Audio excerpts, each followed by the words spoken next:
Shalom saudara-saudaraku yang saya kasihi di dalam nama Tuhan Yesus Kristus. Bacaan yang menjadi bahan utama khotbah untuk ibadah keluarga terambil dari kitab Injil Matius.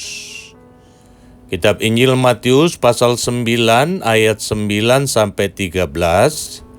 Dan dilanjutkan ayat 18 sampai 26. Demikian firman Tuhan. Setelah Yesus pergi dari situ, ia melihat seorang yang bernama Matius duduk di rumah cukai. Lalu ia berkata kepadanya, "Ikutlah aku." Maka berdirilah Matius lalu mengikut dia. Kemudian ketika Yesus makan di rumah Matius, datanglah banyak pemungut cukai dan orang berdosa dan makan bersama-sama dengan dia dan murid-muridnya. Pada waktu orang Farisi melihat hal itu, berkatalah mereka kepada murid-murid Yesus, "Mengapa gurumu makan bersama-sama dengan pemungut cukai dan orang berdosa?" Yesus mendengarnya dan berkata, "Bukan orang sehat yang memerlukan tabib, tetapi orang sakit. Jadi pergilah dan pelajarilah arti firman ini. Yang ku kehendaki ialah belas kasihan dan bukan persembahan, karena aku datang bukan untuk memanggil orang benar, melainkan orang berdosa."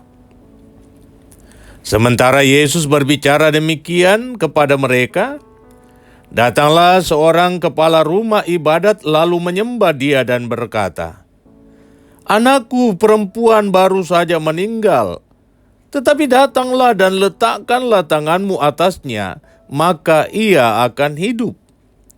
Lalu Yesus pun bangunlah dan mengikuti orang itu bersama-sama dengan murid-muridnya.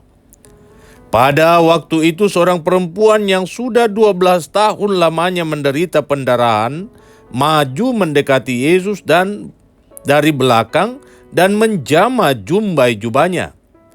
Karena katanya dalam hatinya, "Asal ku jamah saja jumbainya, aku akan sembuh." Tetapi Yesus berpaling dan memandang dia serta berkata, "Teguhkanlah hatimu, hai anakku. Imanmu telah menyelamatkan engkau." Maka sejak saat itu sembuhlah perempuan itu. Ketika Yesus tiba di rumah kepala rumah ibadat itu dan melihat peniup-peniup seruling dan orang banyak ribut, berkatalah ia, "Pergilah, karena anak ini tidak mati, tetapi tidur." Tetapi mereka menertawakan dia.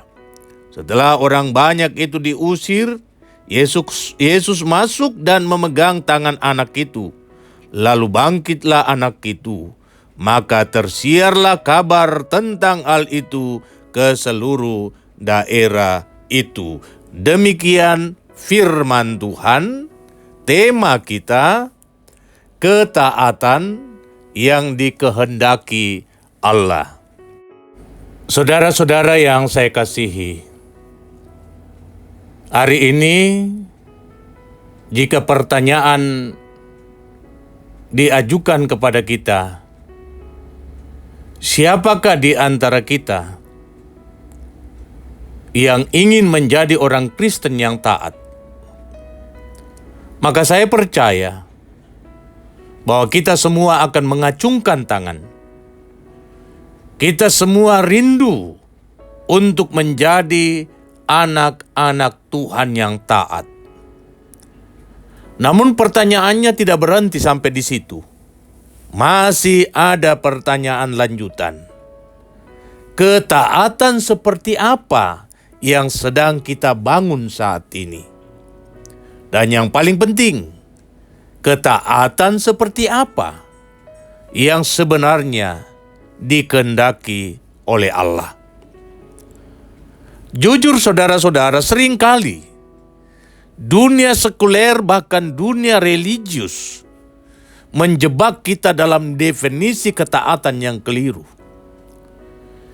Kita sering mengukur ketaatan dari apa yang kelihatan di luar. Kita berpikir, jika sudah rajin beribadah tiap minggu, rajin memberikan persembahan, baik itu persembahan rutin, bulanan, persembahan perpuluhan, dan persembahan lewat pundi serta natura, aktif dalam pelayanan, dan tidak melakukan dosa-dosa besar, maka hal itu sudah otomatis menunjukkan bahwa kita telah menjadi orang Kristen yang taat. Tentu saja saudara-saudara, semua rutinitas agama itu baik. Menyembah dan memuji Tuhan itu sangat baik, sehingga harus atau wajib hukumnya kita lakukan. Tetapi hari ini melalui kitab Injil Matius pasal 9, Tuhan Yesus akan membongkar pemahaman kita yang seringkali keliru.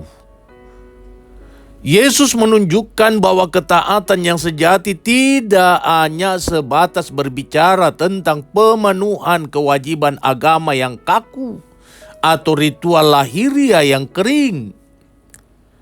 Bagi Allah, ketaatan yang sejati adalah transformasi hati yang digerakkan oleh kasih. Transformasi hati yang digerakkan oleh iman yang radikal. Transformasi hati yang membuat kita menyerahkan diri kita secara total di bawah otoritas Allah. Sekarang mari kita bedah 3 dimensi ketaatan yang dikehendaki Allah berdasarkan perikop kita hari ini. Yang pertama, ketaatan yang dikehendaki Allah adalah ketaatan untuk meninggalkan zona nyaman dan mengutamakan belas kasihan. Sang penulis Injil Matius memulai penjelasannya dengan kalimat, "Setelah Yesus pergi dari situ, ia melihat seorang yang bernama Matius duduk di rumah cukai. Lalu ia berkata kepadanya, 'Ikutlah aku.' Maka berdirilah Matius lalu mengikuti dia." Saudara tahu Matius adalah seorang pemungut cukai. Pada abad pertama di Yudea, pemungut cukai adalah profesi yang paling dibenci. Pemungut cukai dianggap antek penjajah Romawi. Mereka dipandang sebagai pemeras bangsanya sendiri dan dicap sebagai orang berdosa kelas kakap yang tidak punya tempat di sorga. Secara materi, tentu Matius sangat kaya. Di rumah cukai itu ia dikelilingi oleh tumpukan uang dan jaminan kenyamanan hidup. Namun perhatikan ketaatan Matius. Saat Tuhan Yesus memanggilnya dengan kalimat yang sangat singkat, "Ikutlah aku." Matius sama sekali tidak mengajukan negosiasi. Ia tidak berkata, "Tuhan, tunggu sebentar. Biarkan saya menghitung pembukuan hari ini dulu, baru aku mengikut engkau." Alkitab mencatat, maka berdirilah Matius lalu mengikuti dia. Ketaatan Matius adalah ketaatan yang segera dan berani meninggalkan zona nyaman. Mengikuti Tuhan Yesus berarti Matius harus merelakan karirnya yang mapan, merelakan jaminan finansialnya dan status sosialnya demi mengikut seorang guru berkeliling untuk menjadi pewarta, seorang guru yang bahkan tidak mempunyai tempat untuk meletakkan kepalanya. Kontras dengan orang Farisi. Setelah peristiwa itu, Matius membuat perjamuan makan di rumahnya.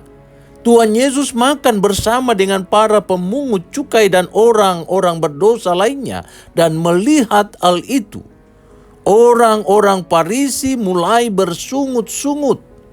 Mereka protes kepada murid-murid Tuhan Yesus, "Mengapa gurumu makan bersama-sama dengan pemungut cukai dan orang berdosa?" Bagi orang Farisi, ketaatan kepada Allah berarti menjaga jarak dari orang berdosa. Ketaatan bagi mereka adalah aturan-aturan yang kaku. Jangan sentuh ini, jangan dekat dengan orang itu, jaga kesucian dirimu. Mereka membangun tembok pembatas yang tinggi, bukan membangun jembatan untuk menyeberang dari tempat yang tidak baik ke tempat yang baik. Tetapi perhatikan jawaban Tuhan Yesus di ayat 12-13. Jawaban ini menjadi tamparan keras bagi kedewasaan rohani kita. Bukan orang sehat yang memerlukan tabib, tetapi orang sakit. Jadi pergilah dan pelajarilah arti firman ini. Yang ku kehendaki ialah belas kasihan dan bukan persembahan. Karena aku datang bukan untuk memanggil orang benar, melainkan orang berdosa. Di sini Tuhan Yesus sedang mengutip kitab Hosea pasal 6 ayat 6. Istilah persembahan di sini mewakili ritual agama, ibadah yang megah dan legalisme yang kaku. Sedangkan belas kasihan eset berbicara tentang hati yang dipenuhi kasih Allah bagi mereka yang terhilang. Dari sini kita diingatkan bahwa Allah tidak menghendaki ketaatan kita menjadi ketaatan yang sombong, yang merasa diri lebih suci, lalu dengan mudah menghakimi orang lain yang masih jatuh dalam dosa.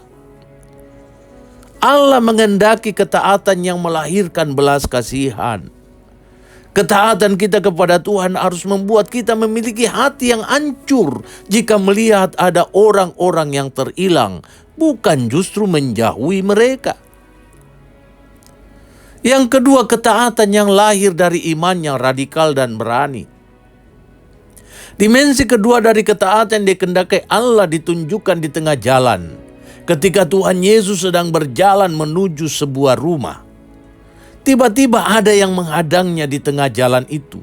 Ayat 20 mengatakan, pada waktu itu seorang perempuan yang sudah 12 tahun lamanya menderita pendarahan mendekati Yesus dari belakang dan menjamah jumbai jubahnya. Mari kita bayangkan kondisi perempuan ini, 12 tahun menderita pendarahan.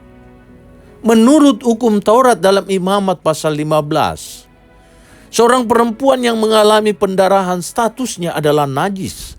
Apapun yang dia duduki menjadi najis, dan siapapun yang menyentuhnya atau tersentuh olehnya akan menjadi najis.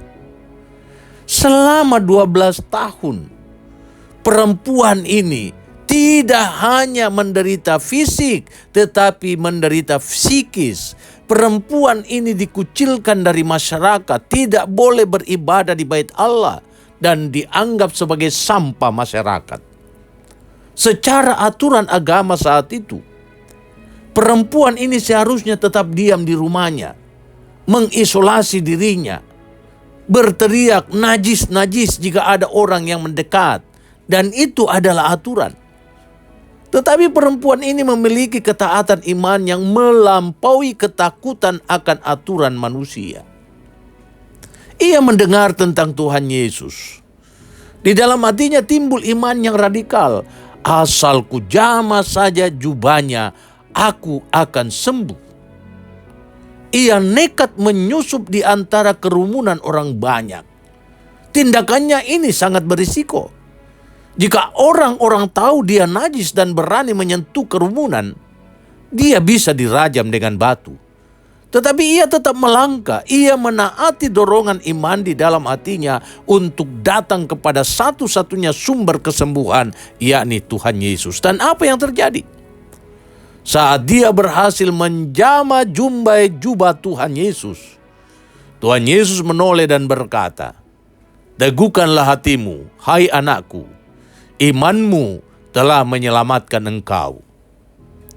Nah, dari peristiwa ini kita diingatkan bahwa ketaatan yang dikehendaki Allah adalah ketaatan yang berani melangkah karena iman.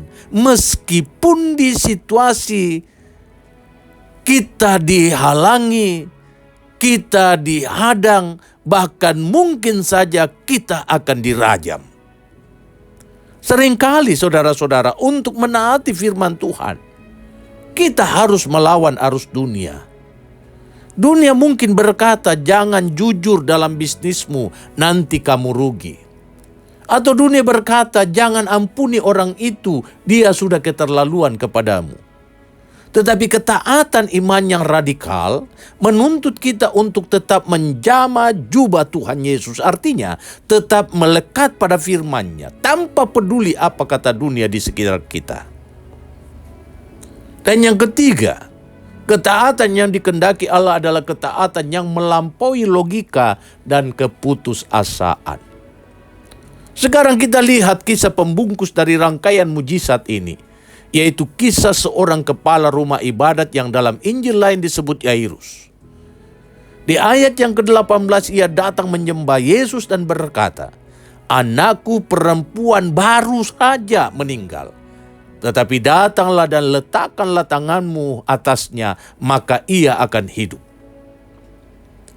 Perhatikan perkataan Yairus, "Anakku perempuan baru saja meninggal." Datanglah, jamah dia, letakkan tanganmu atasnya, aku percaya ia akan hidup. Secara logika manusia, kematian adalah titik akhir. Ketika napas sudah berhenti, denyut jantung sudah tidak ada, dan tubuh mulai dingin, maka selesai sudah semuanya. Tidak ada lagi ruang untuk negosiasi atau harapan untuk hidup. Namun lihatlah, iman kepala rumah ibadat ini, di tengah kedukaan yang mendalam, di tengah kehilangan yang mendalam, di tengah keputusasaan yang absolut, ia tetap taat datang menyembah kepada Tuhan Yesus. Imannya melampaui batas kematian. Datanglah, maka ia akan hidup. Sangat kontras dengan orang-orang yang ada di rumah sang kepala rumah ibadat. Saat Tuhan Yesus tiba, suasananya sangat bising. Para peniup suling, para peratap, dan orang-orang banyak sedang ribut, menangisi, meratapi kematian anak itu. Tuhan Yesus masuk dan berkata pada ayat 24, "Pergilah, karena anak ini tidak mati tetapi tidur." Dan ucapan Tuhan Yesus ini justru ditertawakan. Dan saya yakin bahwa sudah pasti di mata orang yang ada pada waktu itu, mereka menganggap bahwa Tuhan Yesus telah menjadi orang yang paling bodoh sedunia, bahkan sudah dianggap gila. Bapak, Ibu, saudara-saudara sekalian yang saya kasihi dalam Tuhan, bersiaplah menghadapi cemoohan dunia ketika saudara memilih untuk tetap taat mempercayai firman Tuhan di tengah situasi yang tampaknya sudah mati. Ketika keuanganmu hancur, ketika pernikahanmu diambang perceraian, atau ketika masa depanmu tampak gelap, lalu saudara memilih untuk tetap setia beribadah dan bersandar pada Tuhan, dunia mungkin akan menertawakanmu.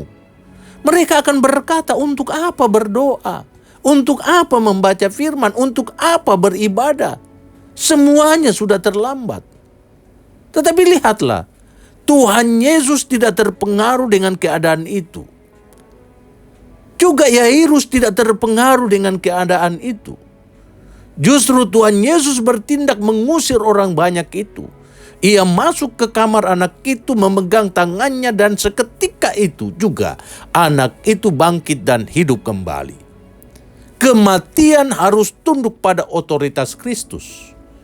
Dan di sini kita diingatkan bahwa ketaatan yang dikehendaki Allah adalah ketaatan yang tidak menyerah pada keadaan, melainkan tunduk pada kedaulatan Allah. Bahkan ketika logika kita berkata sudah mati atau sudah terlambat, ketaatan menuntut kita untuk tetap percaya bahwa di tangan Tuhan tidak ada sesuatu yang mustahil. Bapak, Ibu, saudara-saudara yang saya kasihi dalam Tuhan, hari ini kita belajar dari 3 kisah yang luar biasa mengenai esensi ketaatan yang sesungguhnya di mata Allah. Yang pertama, ketaatan bukan sekedar rutinitas agama, melainkan hati yang penuh belas kasihan. Mari kita tinggalkan rumah cukai, atau kenyamanan ego kita. Mari kita miliki hati seperti Tuhan Yesus yang mau merangkul mereka yang terluka, yang berdosa, yang terhilang, bukan justru menghakimi mereka. Mari kita seperti Matius, bersegera mengikut Yesus, meninggalkan zona nyaman, bertindak untuk melayani Tuhan Yesus dengan penuh sukacita. Dan itulah ketaatan yang diinginkan oleh Tuhan. Yang kedua, ketaatan membutuhkan iman yang radikal.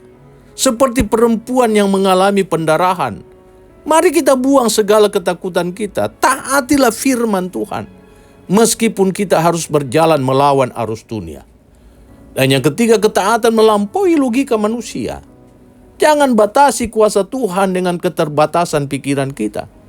Meskipun situasi hidup kita saat ini tampak mati, seperti anak kepala rumah ibadat itu, tetaplah taat berharap dan berserah kepadanya. Ingatlah, Allah tidak hanya sebatas mencari persembahan ritual dan puji-pujian kita. Yang Dia kehendaki adalah hati yang taat, hati yang penuh belas kasihan, dan yang sepenuhnya percaya kepada kuasa-Nya. Jalanilah hidupmu dalam ketaatan seperti yang dikehendakinya. Maka berkat kasih karunia-Nya akan dinyatakan di setiap langkahmu. Terpuji nama Tuhan. Haleluya. Amin.